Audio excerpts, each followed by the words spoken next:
ओम शांति। हमें एक अलौकिक सुंदर ईश्वरीय परिवार मिला है।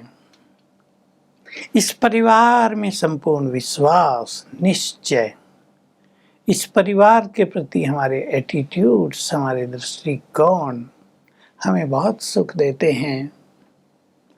देखिए, जब कोई शुरू में ज्ञान में चलता है और वो ज्ञानी आत्माओं को देख लेता है, सबसे उसको प्यार मिलता है, अपनापन मिलता है, लगता है ये सब हमारे हैं। पूर्व जन्मों की स्मृति जागृत हो जाती है तो कितना सुख प्रतीत होता है, कितना प्यार की फीलिंग होती है और मनुष्य सोचता है कि हम आ गए हैं वहीं जहां हमको आना चाहिए था। तो कितना सुंदर परिवार हमें मिला है। मैं 2-4 बातें आपको इस परिवार की कह देता हूँ। अपने एटीट्यूड को बदलेंगे और छोटी मोटी बातों से ऊपर उठेंगे। ये वही आत्माएं हैं जो सतयुग में देवी देवता थे।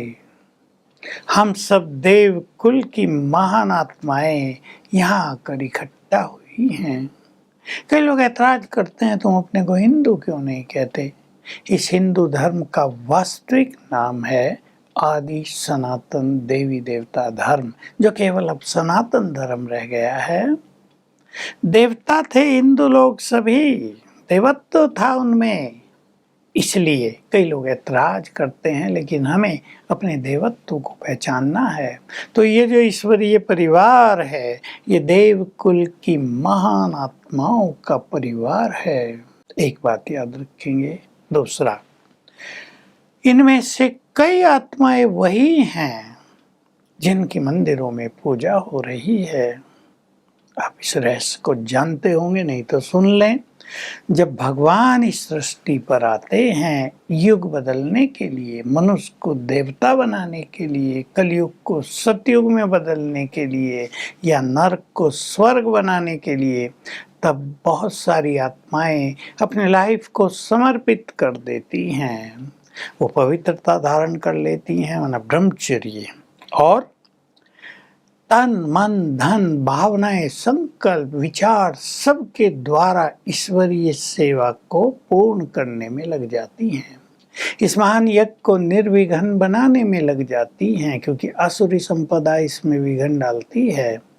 ऐसी आत्माओं का जिन्होंने भगवान को मदद की, कितनी वंडरफुल बात है। भगवान से सब मदद मांगते हैं, लेकिन जब भगवान इस धरा पर आते हैं तो बहुत सारी आत्माएं उन्हें भी मदद करती हैं, तन मन धन से, अपनी प्योरिटी से, अपनी वाणी के द्वारा सबको उनका ज्ञान देने के लिए, सबको भगवान से मिलाकर मदद करती हैं। तो उन आत्माओं की ही भक्ति में पूजा होती है।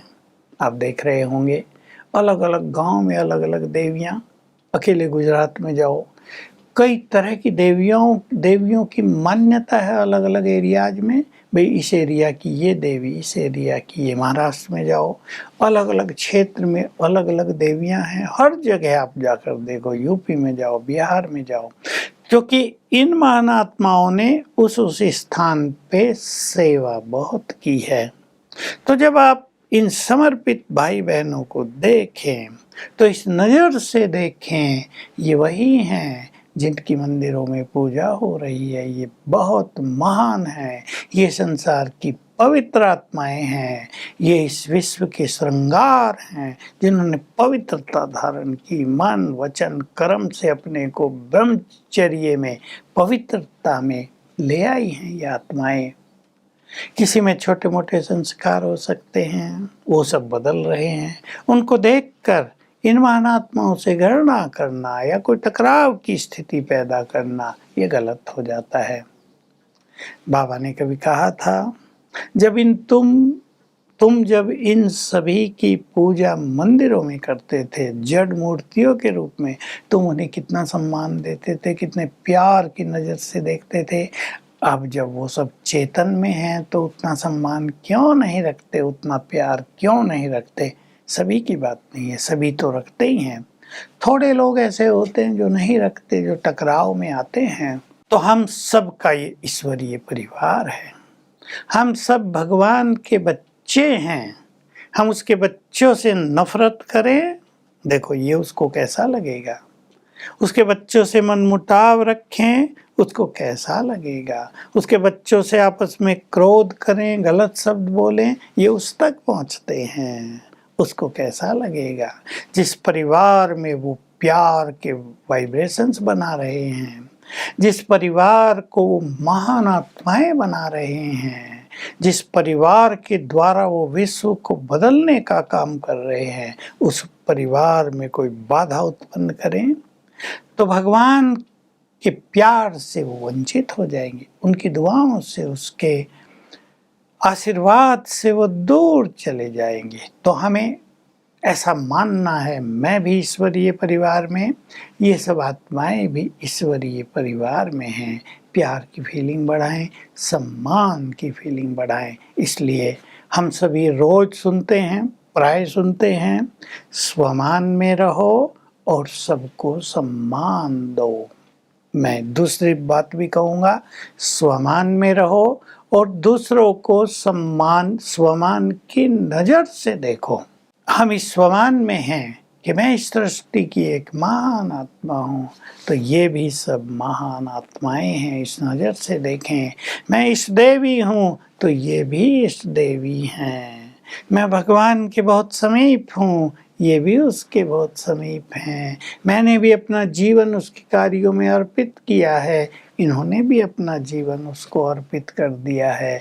मैंने भी त्याग तपस्या की है, इन्होंने बहुत बड़ा त्याग किया है। ठीक है, किसी की तपस्या कम हो सकती है, लेकिन त्याग सबका, प्योरिटी सबकी, सबको संपूर्ण सत्य ज्ञान मिला है, सबको भगवान मिला है। हम इन महानताओं को तो देखें, दुनिया की ओर आप नज़र दौड़ाएं। कोई व्यक्ति आपके शहर में आ रहा और उसके लिए प्रसिद्ध हो, इसने हनुमान के दर्शन किए हैं, तो लोग उसके दर्शनों को उमड़ पड़ेंगे। और किसी के बारे में आवाज फैल जाए, इसने विष्णु को देखा, श्री कृष्ण को देखा, श्री राम इसके द्वार पर आए थे, तो देखो कैसी धूमधाम होती है, होगी या नहीं होगी। तो ये वही सब आत्माएं जो भगवान से मिली, जिन्होंने भगवान का प्यार प्राप्त किया, इसलिए हमें ये परिवार बहुत अच्छा लगना चाहिए। बाबा ने कभी एक बहुत सुंदर बात कही थी। कई बच्चे कहते हैं हमारा शिव बाबा से बहुत प्यार है, अगर हम छाती फाड़ के दिखाएं तो शिव बाबा ही अंदर से दिखाई देगा। बाबा ने कहा, लेकिन बच्चे कहते हैं बाबा तो बहुत अच्छा है, लेकिन परिवार अच्छा नहीं है, कोई कैसा है, कोई कैसा है, परिवार से नफरत रखते हैं। तो बाबा ने कहा, सुन ले ध्यान से सभी, अगर बाप से तो प्यार है, लेकिन उसके परिवार से प्यार नहीं है, तो बाप ऐसे प्यार को स्वीकार नहीं करते। और हम जानते हैं कि जो परिवार से प्यार नहीं रखते, जो टकराव में आ जाते हैं, जिनका मन ईर्ष्या द्वेष की अग्नि में जलने लगता है, उनका तो योग लगता ही नहीं।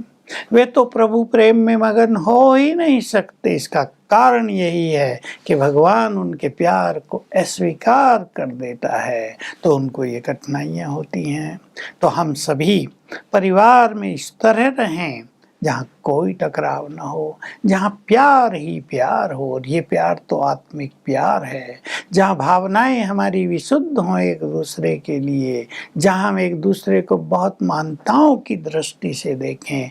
वैसे भी हमारा संगठन बहुत प्रसिद्ध है, और वो है ही, एकता है बहुत ज़्यादा। बड़े बड़े कार्य हम लोग सहज भाव से कर लेते हैं, लेकिन थोड़ी आत्माएं 5-10% ऐसी होती ही हैं, करोड़ों में से कोई 1 लाख तो होती हैं, जो थोड़ी निगेटिव रहती हैं। ये ऐसा कर रहा है, वो ऐसा कर रहा है, इस दृष्टि से देखती हैं। तो परिवार में निश्चय लाएं, ये महान आत्माओं का परिवार है, तो अपने को बहुत सुख प्राप्त होगा। ओम शांति।